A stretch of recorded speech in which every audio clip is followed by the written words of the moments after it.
Hello, good morning to everyone. So ngayon, grabe, congratulations sa mga pay-ins ngayong February, araw ng mga puso. Pero grabe, daming pay-ins po na dumadating sa grupo. Waiting pa po ako sa mga resibo pa ng iba nating bibilhan ng mga packages. So ngayon, meron tayong mga packages and welcome po. Yan, wini-welcome kayo ni Coach Marisa. Hello! Congratulations sa lahat ng mga leaders under kay Coach Jade Bustamante. Yon, hindi ko na maano yung banggit yung buong pangalan ni Upline.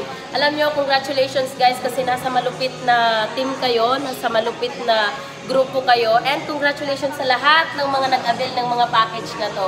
Kasi yan na po yung pagbabago ng buhay mo. Kasi ako po as OFW, dito lang po nagsimula yung journey ko dito sa negosyo na to. Yung decision ko na sumali at mag-join dito, eto na po yung nagpalaya sa akin. At ngayon, isa sa kumikita ng malaki, car achiever and millionaire circle dito sa negosyo natin. Kaya ikaw na yung next, di ba? Ano pa hinihintay mo? Seryosohin mo na at itodo mo talaga. Ibigay mo yung best mo kagaya lang ng ginagawa mo dyan sa trabaho mo. Kasi ito, negosyo mo to. Hindi to negosyo ng ibang tao. Yun lang. Congratulations and God bless! Yeah, thank you. Congrats and God bless po.